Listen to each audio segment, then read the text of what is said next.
مفاجأة كبرى، سفر العريس والعروسة لتركيا عند حمدي.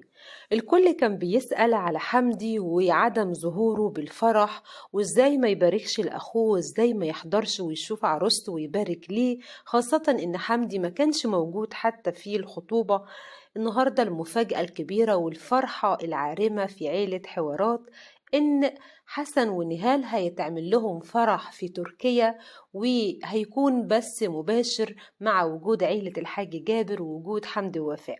كمان سفر حسن ونهال لتركيا عند حمدي، والاحتفال والفرحة الكبيرة انه هيتعمل له فرح جديد بتركيا، وبكده يكون حمدي احتفل مع اخوه ومع عروسته وشاف فرح اخوه. ليه حمدي ما جاش، وليه حمدي ما كانش موجود في الفرح؟ والناس الكتيرة اللي عمالة تتكلم. شفنا طبعا العيلة كلها كانت موجودة، العيلة كلها بإطلالات متميزة، لكن في سؤال الناس سألته: ليه ما شفناش في الفرح عيلة وفاء؟ ليه ما شفناش عيلة وفاء في الفرح؟ ما شفناش لا أخوها ولا والدتها ولا الحاج سيد ولا أي شيء. من هنا الكل بيتكلم إن في لسه غموض وراء عدم نزول حمدي لمصر. هل حمدي ممنوع من السفر؟ هل حمدي مأجل سفره؟ هل عشان الزلزال اللي حصل بتركيا ومدارس الأولاد وإن حمدي مرتبط بشغل بتركيا مش عارف يسيبه في التوقيت ده؟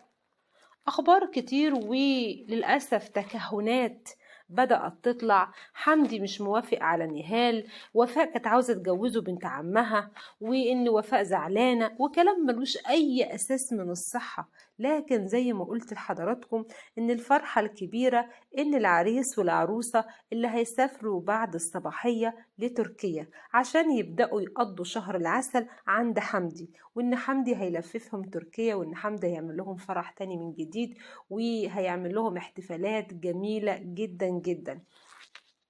الكل عمال يتكلم، الكل عمال يتكلم. كان نفسنا محمد فرحه يكون مع حسن. الفرح فعلا كان جميل، إطلالة للكل متميزة، حتى الأغاني وحتى الفقرات كانت جميلة جدا. نهال ولبسها 3 فساتين، فستان الجميلة نيرة، واللي قالوا إن نيرة بقت عروسة ما شاء الله بعد المكياج والفستان بتاعها، وكأنها بقت عروسة. فرحة الحاجة سعدية زي ما حضراتكم شايفين فرحة كبيرة جدا. فرحة بزواج ابنها طبعا بتكون السعادة غير طبيعية. لكن اللي شغل الناس كلها على قد ما الناس يعني بدأت تتكلم عن فقرات الفرح، وبدأت تتكلم على فساتين نهال، وبدأوا يتكلموا على فستان ساحر، وعلى الحاجة، وعلى نيرة، وكل الناس اتكلمت على كل الموجودين في الفرح. لكن برضو فضل موضوع حمدي، لأن حمدي فعلا هو أثار الجدل. الكل كان بيقول إن حمدي متعمد يعمل كده عشان لما يبدأ ينزل الفيديوهات بتاع الاحتفال الفيديوهات تكون يعني جايبة أو طالعة ترند. زي ما حضراتكم عارفين حمدي دايما بيعتمد في كل فيديوهاته على الإثارة والتشويق. ناس اجتهدت وقالت كتير إن حمدي أصلا كان موجود في الفرح ده، حمدي كان موجود عشان كده في حاجات كتير ما تصورتش في الفرح، وده كان متفق عليه عيلة الحاج جابر مع المصوراتي أو الفوتوغرافيك اللي كان موجود، إن هو يركز على حاجات معينة. يعني حمدي كان موجود ومحدش يعرف ولسه هيعملوا فيديوهات تاني؟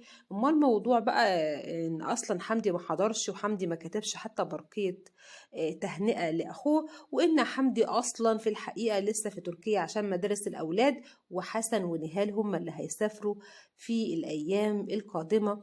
وخاصة إن امبارح كان الصباحية، والنهاردة حسن ونهال بيجهزوا للسفر. ما زال الأخبار منتشرة والجدل كبير عن إن حمدي ما نزلش أي جزء من الفرح على صفحته، ولا حتى كتب لأخوه ألف مبروك.